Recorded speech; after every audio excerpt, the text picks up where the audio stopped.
soon as Bridget announced this role, I got goosebumps. And it was, I continue to say, the most spirit-led experience that I've ever had was applying for this role as Associate General Secretary for Community and Culture. And it was hard to leave Carolina Friends School, where I had been for the last 3 years as the head of upper school. And when I was first telling some of my colleagues that I was leaving and that I was so nervous to tell my upper school staff that I was leaving, one of them wrote on a Post-it for me, "This is the most spirit-led thing that I have ever done," that I had said to her, so that I could be looking at that as I made the announcement to the staff. So I have felt that from the moment I heard about the role through to today. And I am so excited in this moment to be offering this panel to you. One of the first things that happened when I got the job was that Alicia called me and said, "We're going to have a panel on Friday of annual meeting, and it is needs to be something connected to this idea of brave and constant, but also honoring our new department and this new vision of the partnership of our Quaker identity and our faithfulness to our Quaker values alongside our anti-racism, anti-bias, justice, equity, diversity, and inclusion commitments. And understanding that they are two sides of our same commitments, that they are not separate." And I said, I think what we should be thinking about is something along the lines of Sankofa, the idea of looking back as you move forward, learning from your past to build a better future. And we thought about doing that in terms of some of the areas that, in particular, we would love for Quakers to be reflective about as we move forward from our history. Quakers have a very impressive, a very proud history that a lot of people, when they hear Quakers or Quaker lobby, what they think about first is our work with abolition, is our support of the civil rights movement, is a lot of the really important and wonderful ways that Quakers have been a part of building the world that we seek for centuries. And we know that Quakers also have a history of helping to create solitary confinement, that Quakers also were involved in the Native American boarding schools. The Quakers were owners of enslaved people, or at least considered themselves owners of enslaved people. And so really inviting our FCNL community to be ambassadors within the Quaker world and within all of the advocacy work that we do, to think about how to take both the positive aspects of our history and the aspects that call us to be reflective, and to use that in our work to think about right now, what might our blind spots be? How might we continue to maintain open minds and hearts as we embrace continuing revolution and build a better world, a more just and loving world? I love a quote that I heard years ago from Georgetown professor Marcia Chaplin, who said that what we need is a love that is willing to risk. And to me, that speaks to our brave and constant theme, because our love is our constancy. And that willingness to risk is how we are being brave. And we need to bring those two pieces together if we are going to change the world. And we need to change the world if we are going to work toward that world that we seek. So I am excited about the ways that we'll all be reflecting on those issues together tonight. In addition to the wonderful panelists that we have, I wanted to just name that we won't have, because it is a plenary session, we won't have a process observation as part of this, but we do have a process facilitator on Zoom, Margaret Mansfield, who is going to just make sure if there's anything that happens in the chat, that there is attention paid to that. We on the panel will not be able to see the chat, just so that people know. We do have Stephen Donahoe up here, who is our Zoom monitor, and at some point toward the end, we'll check in with him about if there are any conversations happening in the Zoom that we need to bring forward to the rest of the group. I'm going to do short introductions of the panelists because the first question that they will answer is about their history, their background, what brings them to the work, how they have engaged with Quakers, truth, and healing, which is our title tonight, and how their lives preach. So you'll get to learn much more about them. But I am first going to ask to come up my colleague, José Santos Woss, who is the Director for Justice Reform at FCNL. And he's also the leader of the Interfaith Criminal Justice Coalition, and does just some of the most inspirational work that I had known about from FCNL before I was on staff. And I hear lots of people who say that they are brought into the organization and that they are sustained in the organization because of José's model and inspiration. So José, will you come up here and share your story? Thank you, friends. So I'll start off with the caveat. I'm not too keen, in spite of the fact that yes, I'm a lobbyist. Yes, I work with elected officials. Yes, we're in Washington, D.C. I still don't really like talking about myself.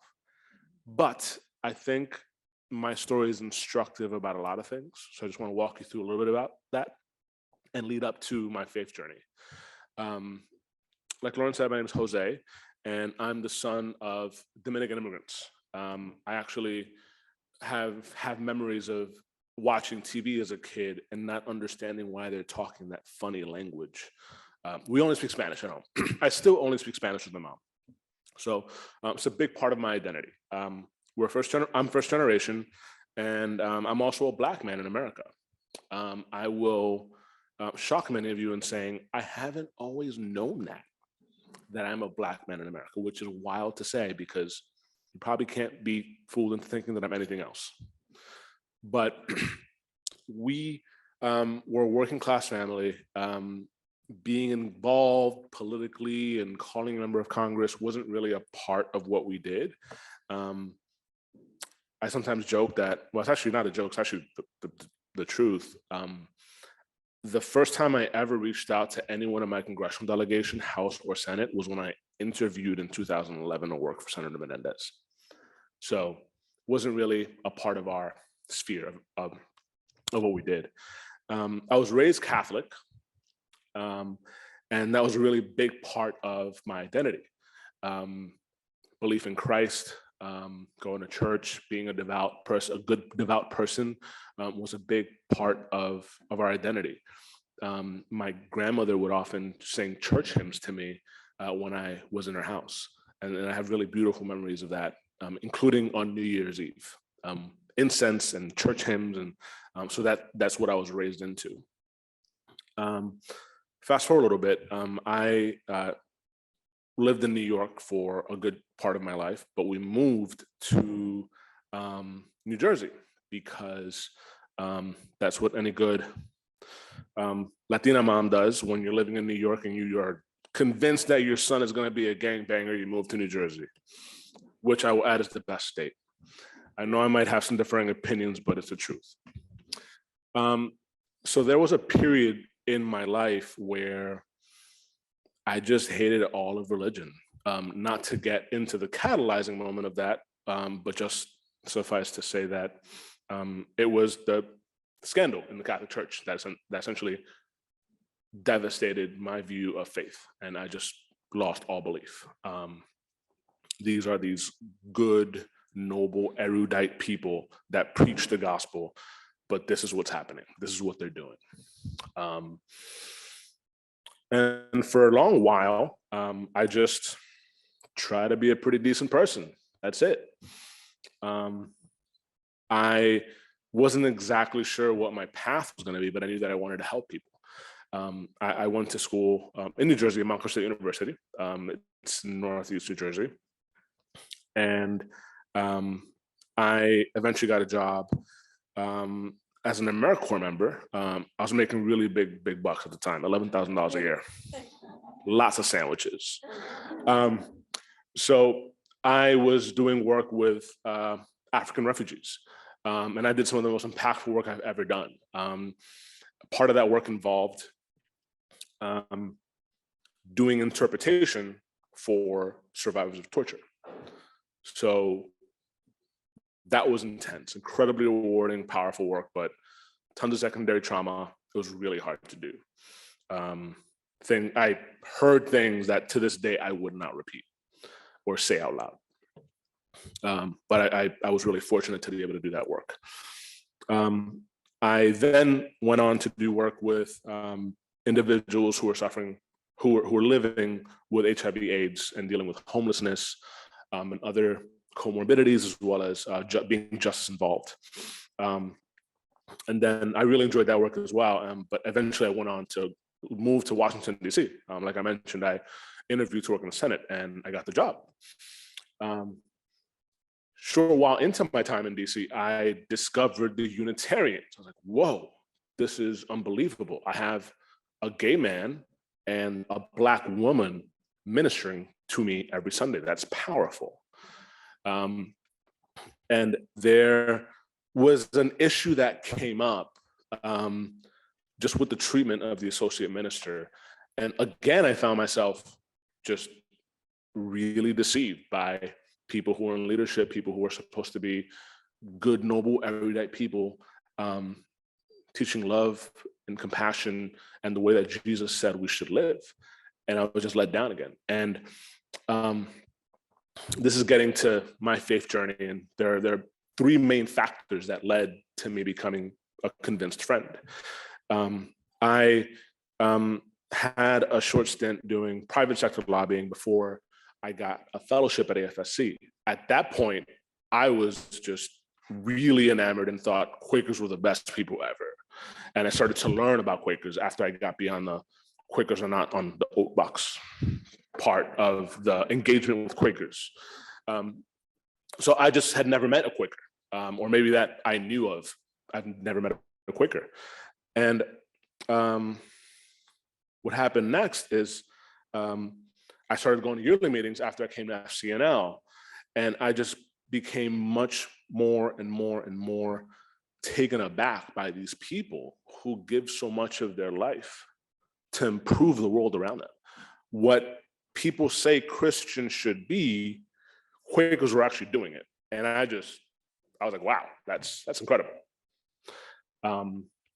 It was just so consistent with God's love that I needed to see in the world. And today I joke that when I became a member of my Unitarian church, I didn't realize that I was becoming a Quaker.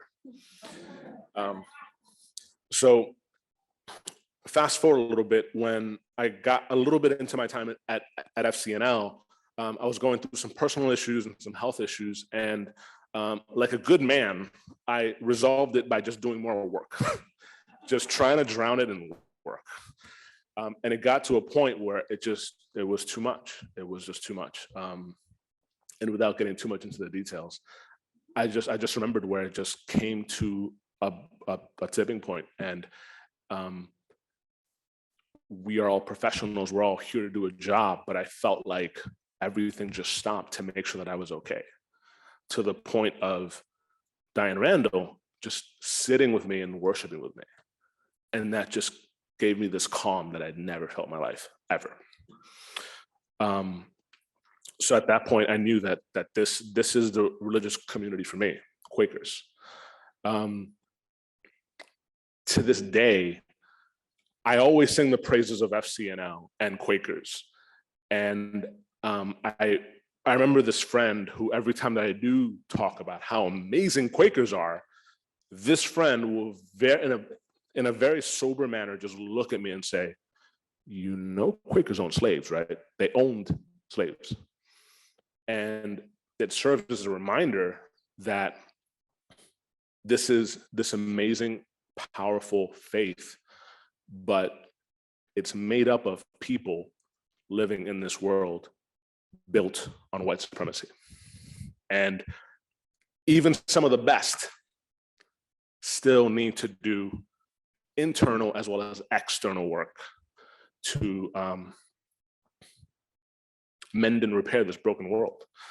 I'm looking forward to getting into more anecdotes about that, because I think that anecdotes are pretty powerful in conveying a message and while telling a story.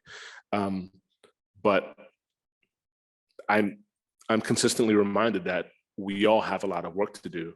And if it took me years of my life to realize that I'm a Black man in America, someone who is white has a lot more work to do than me. There's a lot of work to do.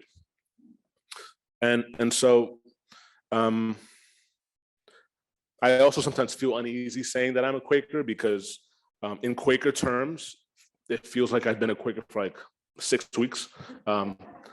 I became officially, after I filed my paperwork with the Ministry of Quakerism to become a Quaker, I've really only been a Quaker for about 3 years, officially as a member of a meeting. And I've met friends who have been attenders for decades before becoming Quakers, before becoming members of a meeting. So yeah, I really try to hold that duality of Quakerism is so special and so powerful, while also being cognizant of the fact that we all have work to do. And I look forward to getting more into that in a bit. Thanks. Thank you, Jose. Next up will be Tom Kunesh, who is one of the founding members of the Chattanooga Intertribal Association and is also active in the Decolonizing Quakers Working Group. I can't read my handwriting. Same issue Ron was having with the light. The Indigenous Friends group and the Friends of Color group of FGC. I will also note that I first learned of Tom because he was giving a land acknowledgement workshop at Pendle Hill, and I really wanted to go to it. And the timing didn't work out for me to go. And so I was thrilled when I learned that I was going to get to be working with him on this panel. And I've learned a lot just from our conversations prepping for the panel. And I know that you will get a lot out of all that Tom has to share tonight as well. So Tom, if you will come up.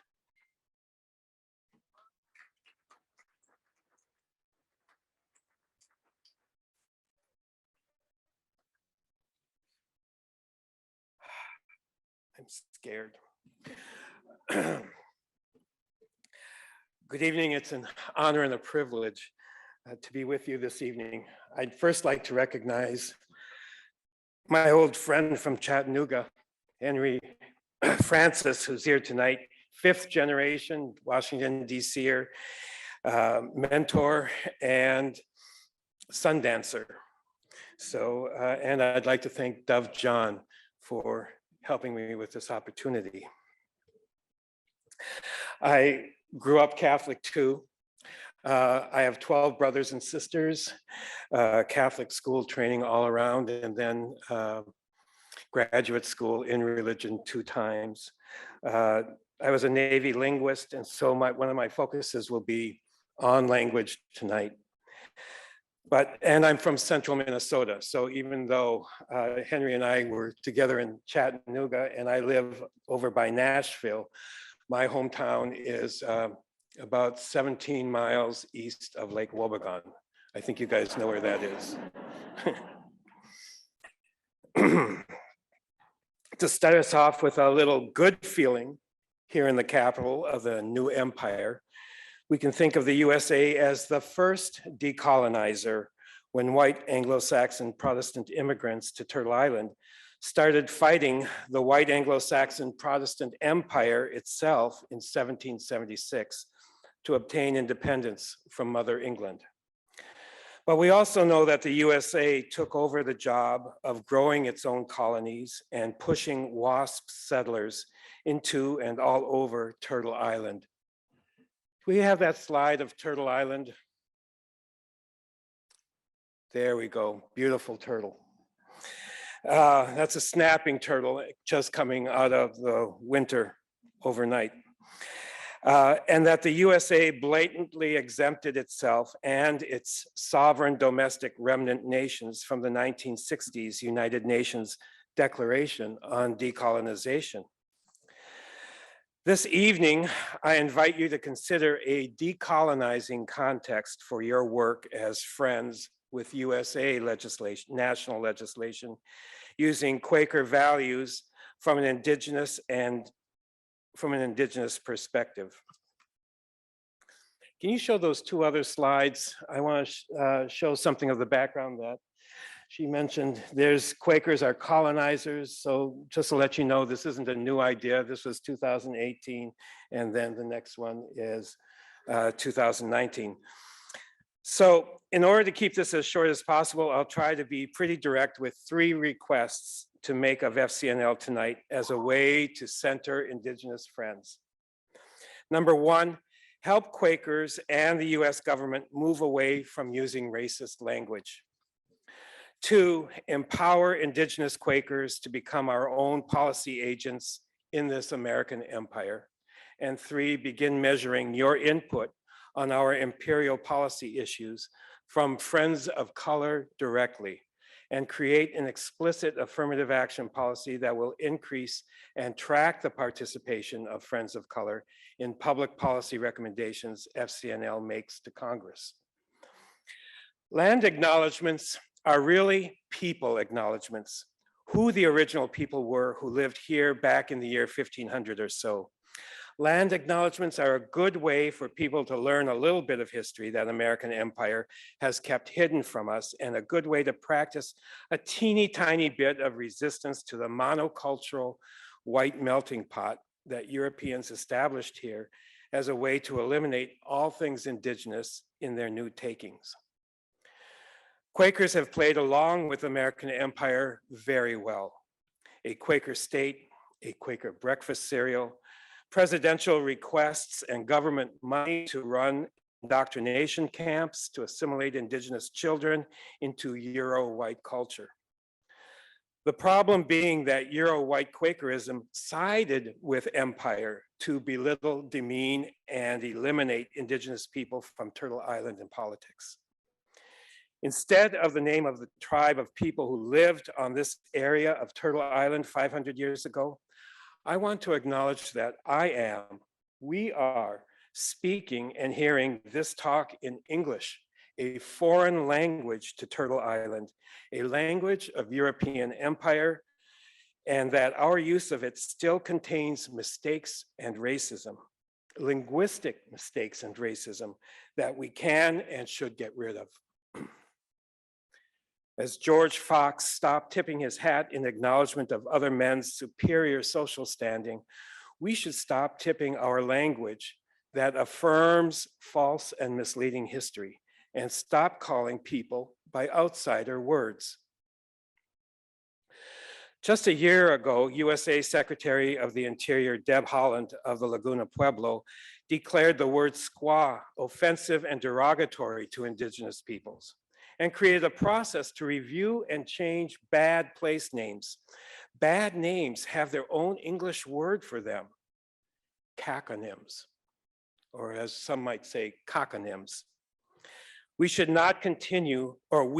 continue Holland's good work by centering indigenous languages and knowledges and rejecting the cockonyms that have become a part of our Euro-American language. To start with, Indians are from India. Do y'all get that? Indians are from India. Indigenous people of Turtle Island predate the European Lebensraum project called America, and 1, are not Indians, and 2, are not Native Americans. Indians applied to Native peoples of Turtle Island is cultural identity theft and misappropriation. Native Americans is an anachronism. Indigenous people predate Euro-America. Let us stop repeating the mistake of Cologne and Europe and quit with the racist trope of having to distinguish between red dot and woo-woo Indians.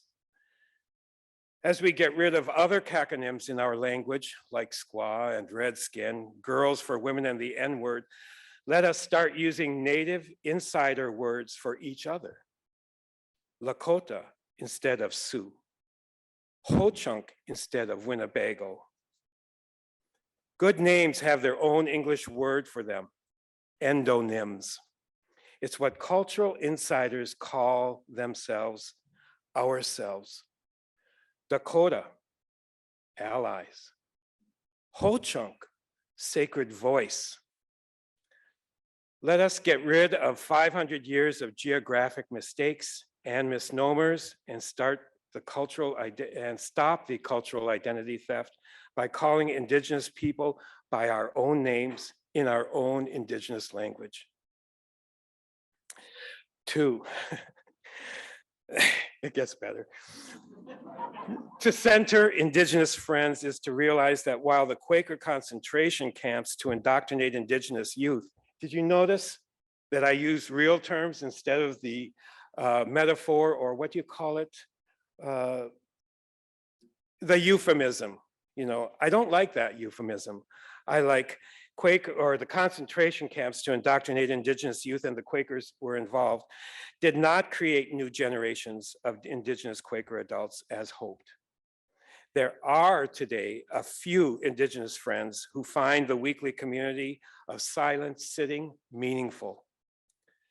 To center Indigenous friends is also to realize that friends, Quakers, who are over 90% Euro-American white, have played a paternalistic role in USA national political affairs over Indigenous peoples. I can understand this in the absence of Indigenous representation inside Quakerdom.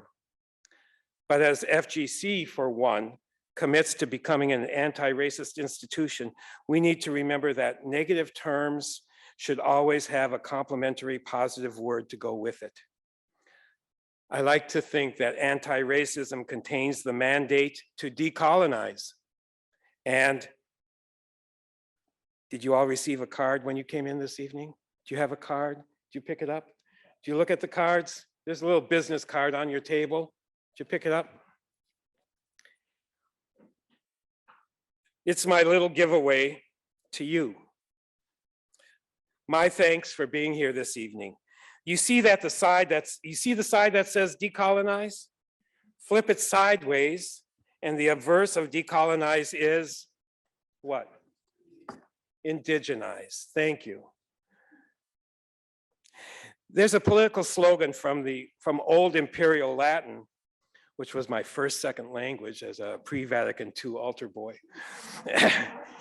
Nihil de nobis sine nobis.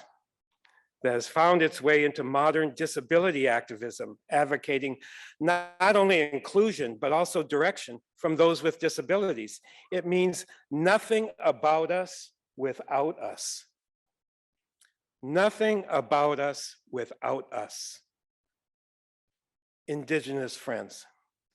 Which means to me that all national legislation concerning Indigenous issues should be initiated and directed by Indigenous people themselves. And in Quakerdom and with FCNL, that means that Indigenous friends should be centered on all Indigenous policy considerations rather than being overridden by the vast white majority. It applies as well to African American friends and Asian American friends who have formed their own affinity groups among friends. In short, everything about us, with us, means indigenize the political direction of Indigenous issues with Indigenous people. Make us players in setting our own friendly political agenda. Lastly, as a universalist, I believe in the good of every person, in every person. As a realist, I also realize that the good does not look the same to all of us, and that in a vastly white religious denomination, good reflects majority interest. Even with good intentions, Indigenous and other minority interests do not receive the same attention as majority interests. Or so we may think. The truth is, we don't know. I am not content to wait for good intentions. We need actual numerical objectives to measure our actual political progress inside Quakerdom. We need numerical markers for our past, present, and future. We need to begin measuring Friends of Color's direct input on our imperial policy issues and create an explicit affirmative action hiring policy that will increase and track the participation of Friends of Color in public policy recommendations FCNL makes to Congress. I hope that decolonizing our language about Indigenous people, increasing involvement and direct agency of Friends of Colors in setting FCNL lobbying agenda, and modeling affirmative action by creating explicit policy with hiring goals that better reflects world demographics will be our colorful future. Thank you. Excellent. Thank you so much, Tom. And we'll be having the rest of the program as a conversation. And the first question that we were going to talk about is, what do we each see as the most important elements of truth and healing? And I will share that coming from the world of education, I've been an educator for the past 17 years, and starting at FCNL this past summer was the first time since 1987 that I have not been in a school. So it's a big shift for me. And in my world of education, when I think of truth and healing, as in my last role as a high school principal, I think of restorative practices and the importance of restoration versus retribution or punishment when there is harm done, so that we can all heal and move forward from that. Before my role as a principal, I was director of social action at a school, and I learned a lot about solidarity and that same centering of those most affected, and listening to those voices that Tom was talking about. And before that, I was a history teacher, and I taught 6 years of genocide studies. And through teaching genocide studies, it became very clear to me that having love at the center of action is so important. And that when harm is done, when we think about being able to center the love within ourselves, which Quakers often think of as the light within ourselves, that spirit, that love, that light, as a place of taking action when there is even the deepest harms done. And the kind of truth and reconciliation councils that they had in places like Rwanda that really helped that country to move forward in a way that, to me, when I got to visit there with students, was one of the most powerful experiences that I have had, because what I heard there consistently, and visiting South Africa, what I heard consistently was, we tried it the other way. It doesn't work. We get caught in cycles of violence that just keep escalating. And so when we can find within ourselves and see in each other that love, it helps us to move all together to a better place. So those are some of the experiences that I come into that reflection on truth and healing with. And when we had our first pre-meeting, Jose and Tom and I, and we all talked about what this idea of truth and healing means to us. Some of the themes that I heard from these friends were about storytelling, were about data, were about language. And so I will pose this question to you again. What do you believe are the most important elements of truth and healing?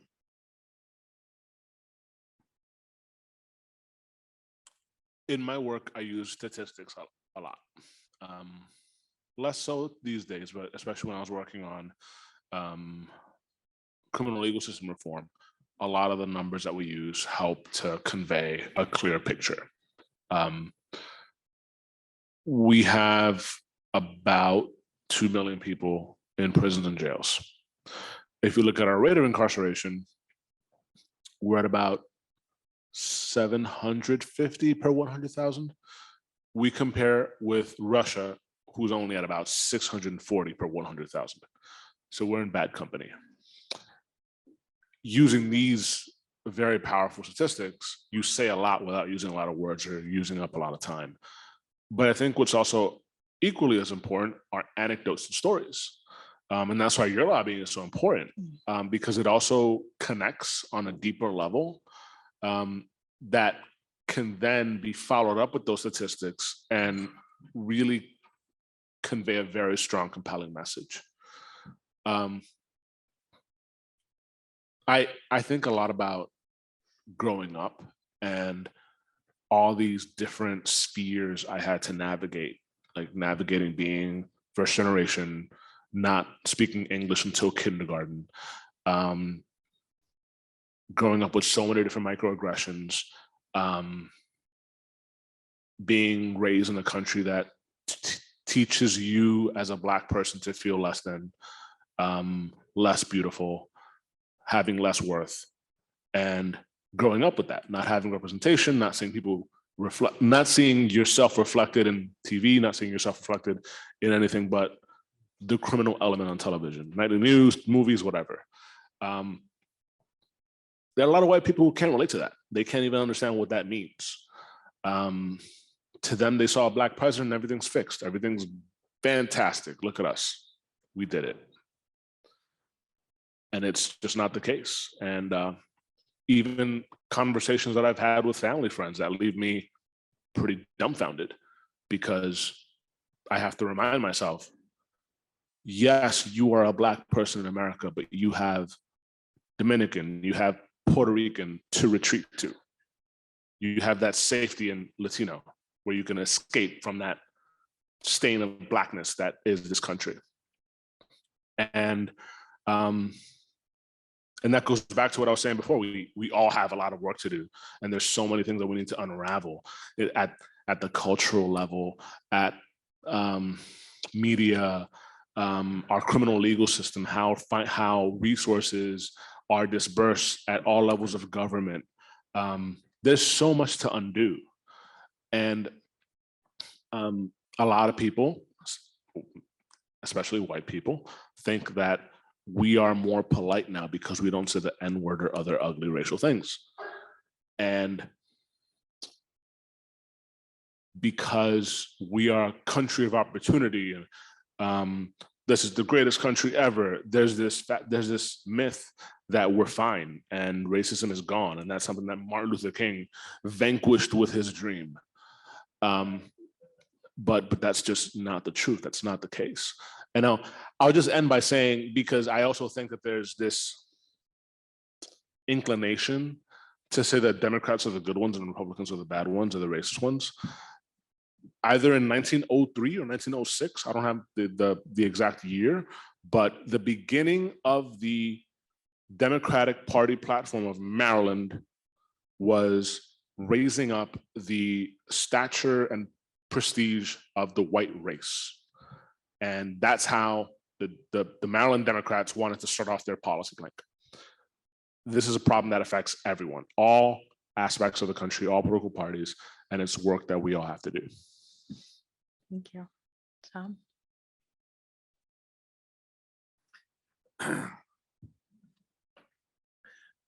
Testing. The most important elements of truth and healing. Is this close? Okay. Go work.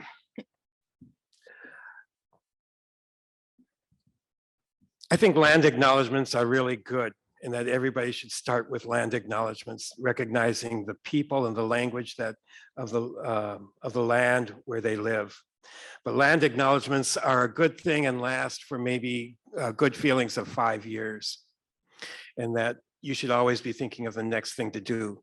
So after land acknowledgements, I wish everybody would do treaty acknowledgements and find out how the land that they are on, both organizationally and individually, how the land was acquired, what the treaty was that acquired it, and the terms of that treaty and how they were kept or not kept. So it should also be after land acknowledgement and before land back has to be treaty acknowledgement. The second thing would be, oh yes, that is the second treaty acknowledgement. The third thing was, there's this YouTube video out called The Danger of the Single Story. Have many of you seen it? Great, great video, good. I think one of the worst things for people of color, indigenous people in Quakerdom is that there are no indigenous stories in Quakerdom. Fox, Dyer, Woolman, Pennsylvania. Where's White Buffalo Calf Woman? Where are the three sisters? The same could be said for African Americans and Asian Americans, is that when Quaker history is told with only white players all of the time, and when I go into the Nashville Friends meeting, when it's all white picture or pictures of white people, you say, what the hell am I doing here? Where are my people's stories? I grew up Catholic and I know all those Catholic stories, but the Lakota stories were taken. They were destroyed.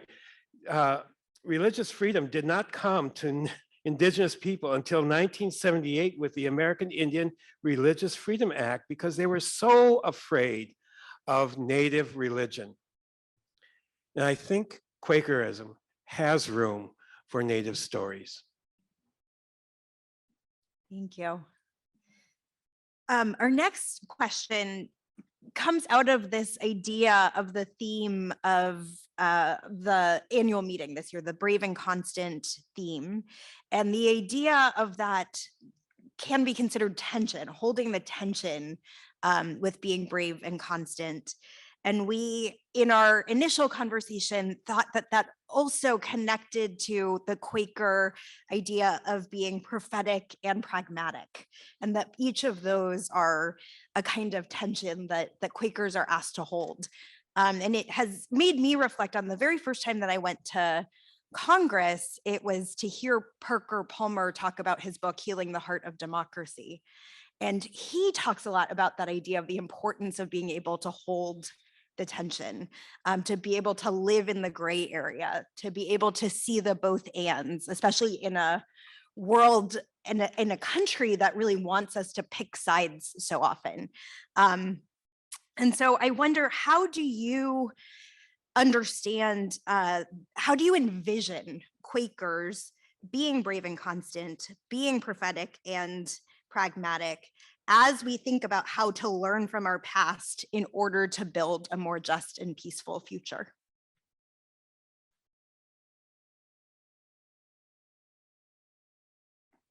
I'm gonna get a little dangerous because I'm gonna get theological here, but I believe it's Galatians that said, God is love, for they who know love know God. And taking that even a step further is the incredible theological tenet of Quakerism, that there's that of God in each and every single one of us. That is something that I go back to pretty frequently when I'm frustrated with this young man or woman who does not know how to use a turn signal because it's the state of Maryland. When I'm frustrated with when there's a situation happening and I'm just at my wit's end. And I think it's such a powerful theology because it can be applied to so much of life, and it can improve so much of life if we apply it. And I think it's also pretty powerful what George Fox said, and when he said, "Let your life preach." I mean, I would also love for Quakers to do a little speaking too sometimes, talk about Quakerism, because we'd love to have more Quakers, but letting your life preach is so important, because I think the world needs people to find a purpose and have them come alive with that purpose. I think that was Howard Thurman that said that. And Quakers are doing that. That's one of the first things that most impressed me and attracted me about Quakerism. These incredible organizations that are doing incredible work in the world. And we're not well, at the time it wasn't we, but Quakers aren't out spending money on golden buildings and robes. they're spending money on doing the work that God commanded us to do. And going back to my original point about duality, I suspect that sometimes Quakers think that the existence of those amazing organizations is enough, or doing work within those organizations can be enough. But there's a lot of Black-led organizing, youth-led organizing, some really incredible work being done in local communities that could be incredibly well served by the presence and compassion and efforts of Quakers. I've already been pretty active in 2 Quaker meetings already in cities that are pretty Black. Washington, D.C. and Baltimore are pretty Black cities. And I really like Cory Booker's anecdote about, because he's from a pretty white town.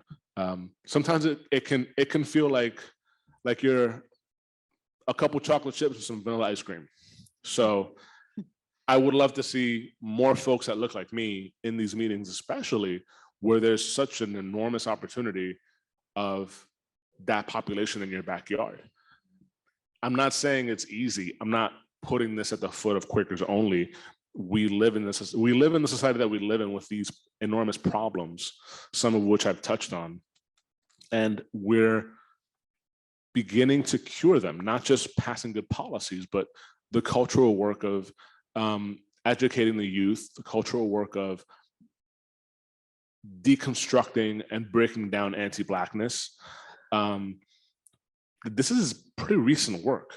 What people usually that are deriding this work like to call wokeism or being woke. This is pretty new, and it makes some people uncomfortable because it for a second forces them to analyze their own biases, their own issues, and they're for the first time challenged to think that this isn't the perfect shining city on a hill. We've got a lot of problems. And I say that to say that, I mean that to say that it's not just Quakers' issue, it's all of our issues. And we need to get out of our meetings a little bit more. And that, I think, would be a powerful message of what Quakerism is. And it would have the twofer of repairing this world and also correcting some of the past harms and trying to go a long way to doing good on both of those fronts. Thank you. Tom? Brave and constant in prophetic witness. I think the first thing that we should consider is decentering white Christianity in Quakerdom and validate other stories. And that, to me, if we are going to go out of our meeting, Nashville Friends Meeting is located on the north side of town. We are between Tennessee State University and Fisk University, 2 historic Black colleges and universities, and there is no contact. The only way we are going to get to diversity is to get out of our meeting and to invite them into our meeting and to have something that is attractive, not the same old stuff. So that means decentering white Christianity, validating other stories, outreach to people of color, universalism that you mentioned, seeing that of God or that of good in every person means that you have to also recognize their stories as containing God and good. And that when we walk our preaching, that other stories can tell the same stories that others of us have grown up with, and they are equally valid. That, to me, is a mind bender. The last thing is to dialogue with other practitioners of community, silence, sharing, and sharing. Is that I don't think we do enough to reach out to, well, we don't, to Lakota people who sit in silence and share or sing in the dark, on the dirt, in a tent, at night. That's different. That's diverse. That's diversity. Buddhists, lots of us engage with Buddhism. I attend the Nashville Friends of Color Sangha. And we do the same thing so similarly. The humanist, mindfulness, meditation stuff. We do so much stuff that is similar, and we could do so much outreach and then couple it with FCNL's work, social justice work, racial justice work. The other groups aren't doing that. That's where we have something different. But that's what I think it is diversifying with universalism, and to say it's not just Christian universalism, it's world, it's global universalism, and acknowledging and accepting and validating those other beliefs. Thank you. And our final question that we'll do as a lightning round so that we have time for audience questions is from our place as Friends of Color. And I would say as people who all have connected with other religions at different points, and specifically Catholicism, because fascinating to me that both of you have that Catholic connection. And I worked at a Catholic school as director of social action. And I'm actually a lay member of an order of nuns, in addition to being a Quaker. Bless you, my I'm child. leading their anti-racism work too, actually, on the side in my free time. And I think it is interesting to think about this question of what is uniquely Quakers to do? What is Quaker specific light that in a way that you would invite Quakers to practice elements of the beloved community as we work toward the world we seek? What is it that is your unique ask for Quakers as we work toward the world we seek? Apologies if this is not relevant, but it came to me. I believe it was Jean Toomer, who's a Black Quaker from Washington, D.C., who talked about in worship, we separate from the body, mind, and we connect to the spirit in our silence. And I think taking that forward into the world and educating yourself and reading more about the struggles of the civil rights era, reading about slavery, reading about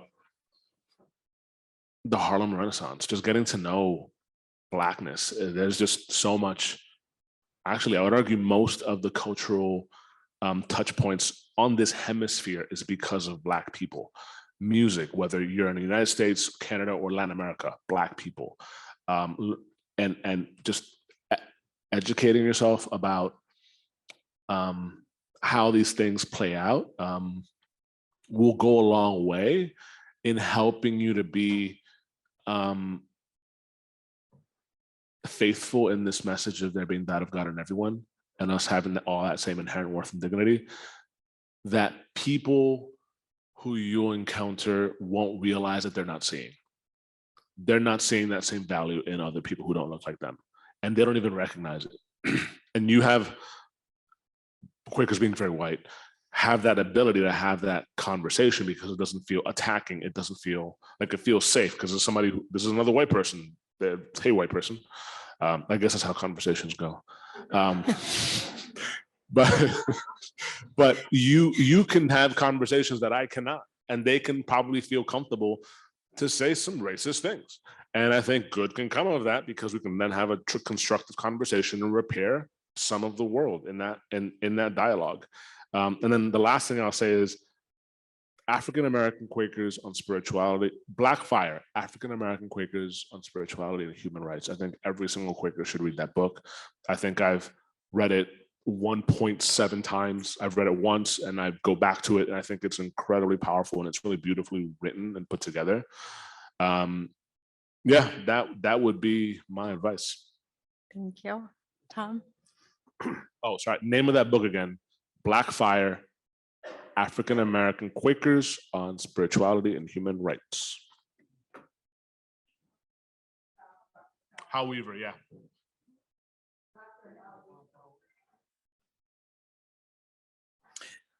When I think of practicing elements of beloved community, the most I get from Quaker community is sitting in silence with other people.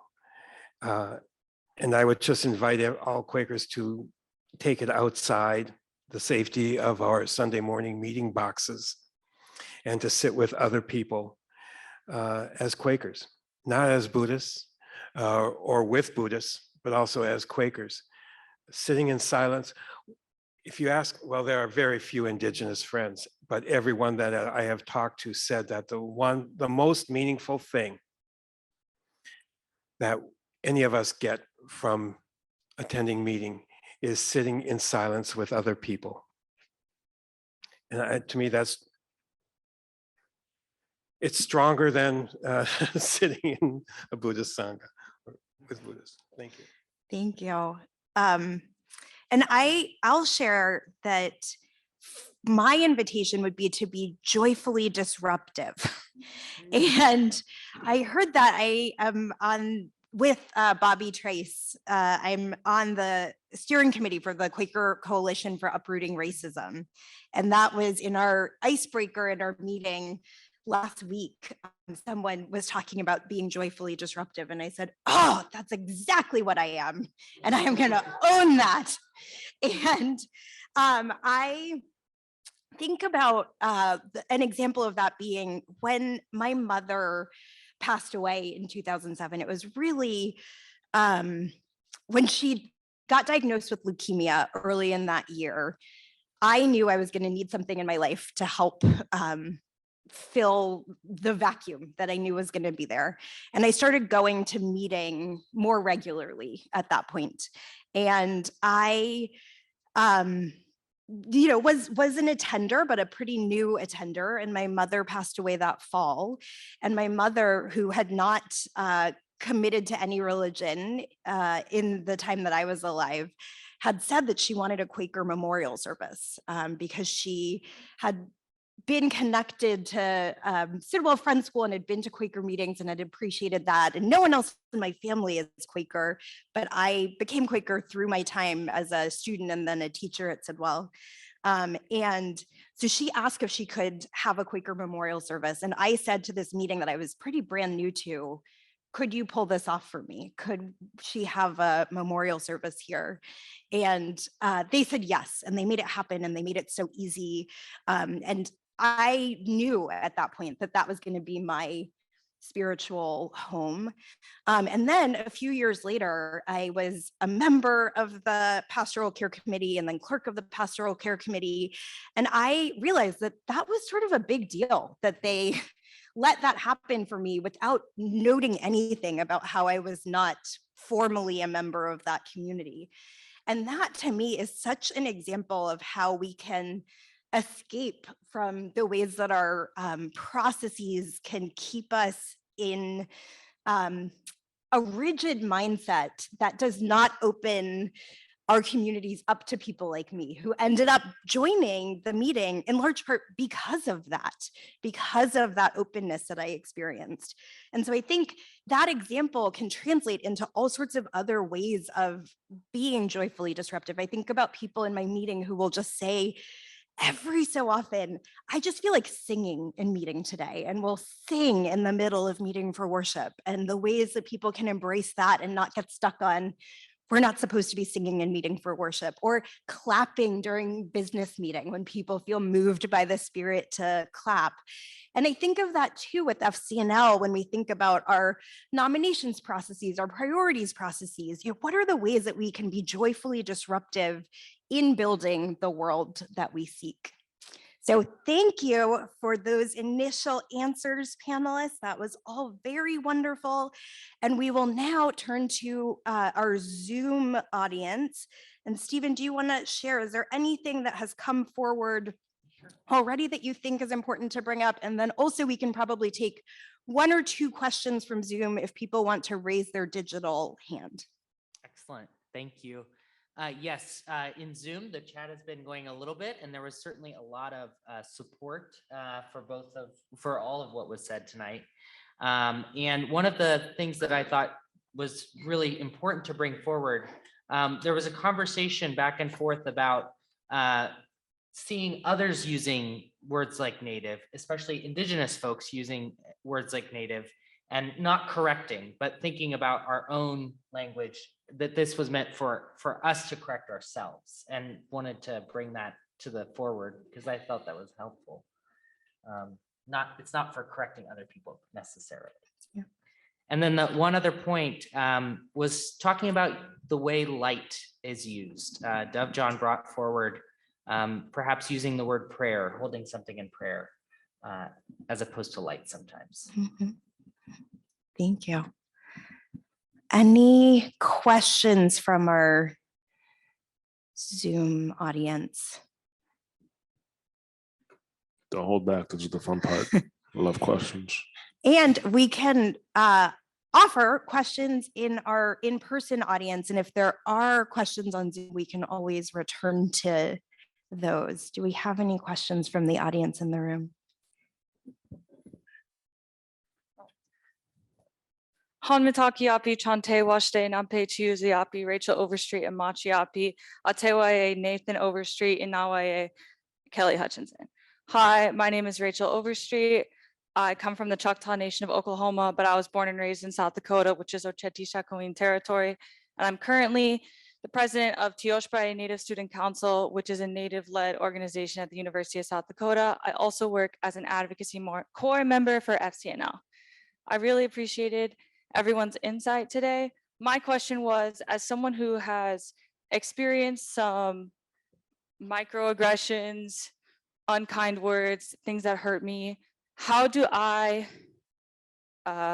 correct people, or how do I make sure that change happens without putting myself in harm's way and having to always be the person who is calling out change, because it is exhausting. Thank you. Well, first off, I want to recognize you for being aware of them, because honestly, most of the microaggressions that I went through as a kid, I couldn't tell you that they felt like crap. I couldn't tell you. It just felt awful, and I wasn't even realizing what was happening to me. So I think it's important to recognize that you recognize them. I would add, you can correct a person with a question, which might be less direct. I don't think I can come up with an example, but something like, do you think all Native people are XYZ? Or that's a good way to maybe redirect it and stop them and have them reflect on what they're doing, because likely they don't even know what they're doing.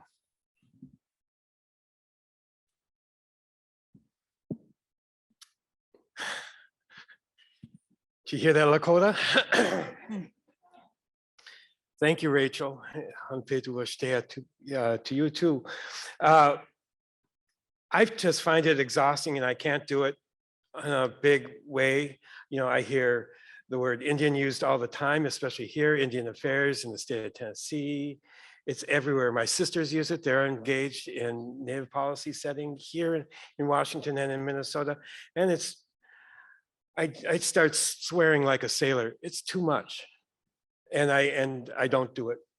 So when people say, you know, when people use titles, Reverend and Doctor and this and that, and I keep in mind Fox, you know, I do, you know the Bible stories. I do know the fox and woman stories. And when Fox says, you know, it doesn't tip his hat, you know, we have gotten back into the process or the practice of tipping our hats to people by using Reverend and Doctor all the time and not acknowledging other people. That's a microaggression that I find really exhausting. You know, just say it's Reverend Dr. Martin Luther King. It doesn't have to be. It's Jimmy Carter. It's Jesus Christ. It's Martin Luther King, ML King Jr., whatever you want to say. I don't have any other recommendation. I do find it too exhausting. I do it in small groups with people who can hear my concern. And I let the rest roll off my back and speak with other friends of color and hope that it spreads. Like tonight, you guys have heard, me diss the word Indian. I hope it spreads. I hope you guys get rid of all those Indian Affair committees that grew up as white paternalism towards indigenous people. They shouldn't exist. So I can say it out here. It's harder to say it in public places. Thank you. Also add to that, the Senate Natural Resources Committee has some jurisdiction over indigenous land and indigenous people because apparently indigenous people are natural resources.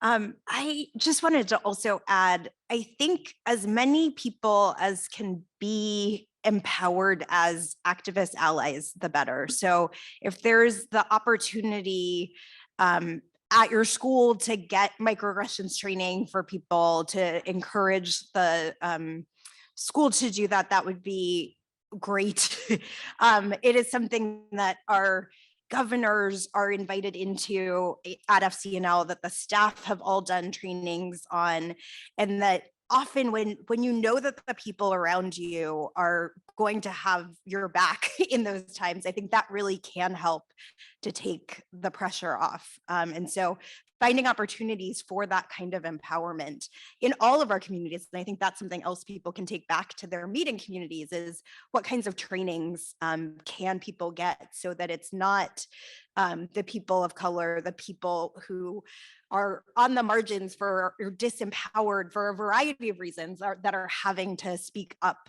that their voices are being amplified by everyone else. I think we had a question on. We have two questions. One, Dove John put their question in the chat and also has their hand up, so perhaps they'd unmute. Please. Hi, everybody on the panel. I wanted you to answer, what makes you feel most unheard among Quakers today?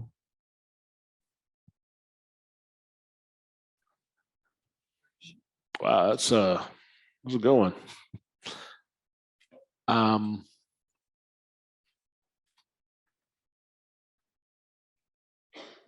I can start. Yes, please. For me, it's when process is weaponized.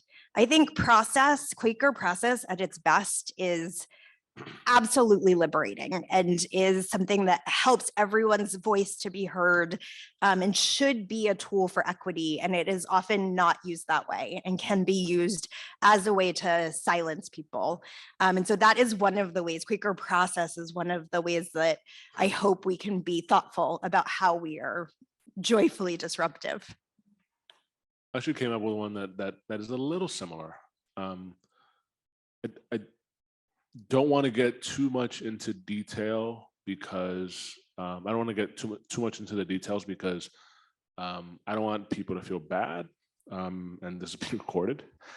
But I recall being in a space where everyone was Quaker, and we're talking about an issue, and I made a contribution, and that contribution was very much wrong.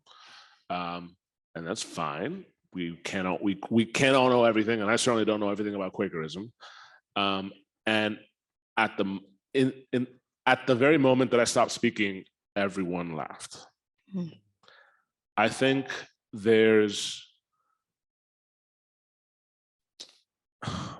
because there's this work that's also very beautiful of Quakerism, because you commune with spirit. In your own worship. You don't need an intermediary, you don't need a minister, you do it yourself. There's quite a bit of work that goes into that. And so there's a lot of knowledge amongst Quakers. And I think if you are not as learned as some Quakers, you could feel that you don't belong because you don't have that, you're not a birthright Quaker. You don't know that George Fox was able to quote several Bible verses in one sentence. It's like, I think similar to what Lauren was saying, there's this weaponization of knowledge, and maybe they don't realize it, but it's ostracizing. It pushes you away, it pushes you out. I didn't say anything. I didn't bring it up. It was already the second time that I did microaggress. I'm like, I'm kind of microaggressed out. I'm going to take a break. We'll take a pass on this one. And yeah, I think for all of its beauty and knowledge that's required to be a Quaker, I think it can sometimes be used to push people away.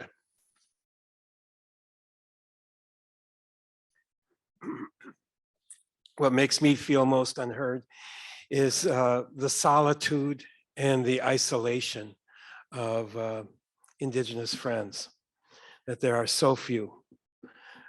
It might be 10.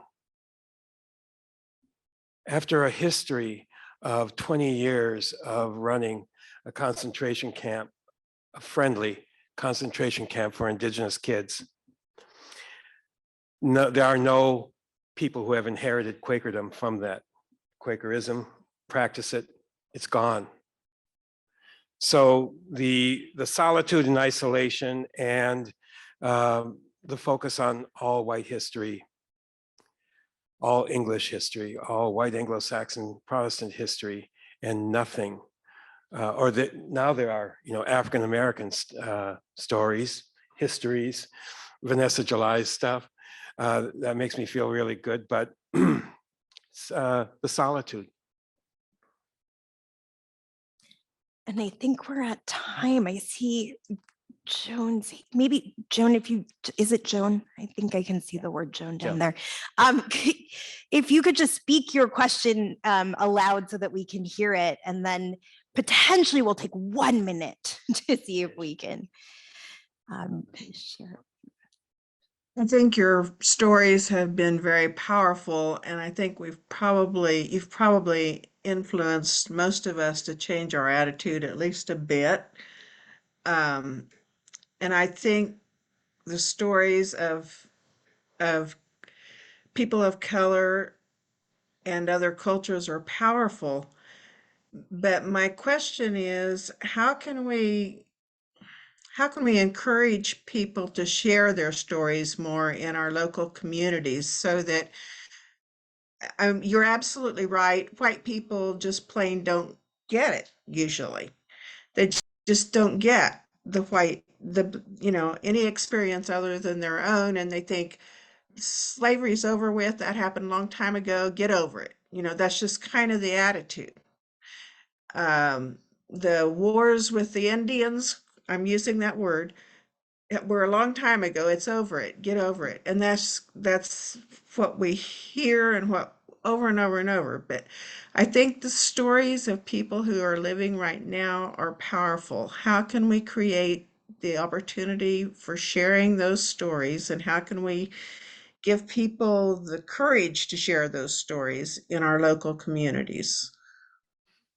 Thank you. And excuse me, I think we won't fully answer that question, but we'll invite everyone to reflect on that. And I think particularly with the invitation of how can you have that invitation in a way that feels like the whole community is getting to know each other, and you're not just asking some people to share their stories, but that they feel like they are a part of a community where they know everyone and are known, that they are able to feel love throughout the community.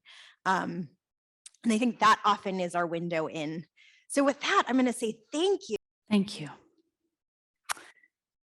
We receive deep ministry, and as we work to decolonize ourselves and our society of friends and our organizations and our world, the work is hard to confront the myths of our history. And it's also a struggle that is part of being Quaker, and a gift that we have. And I am continually struck as a white friend by the depth of faith that friends of color offer to us. So thank you.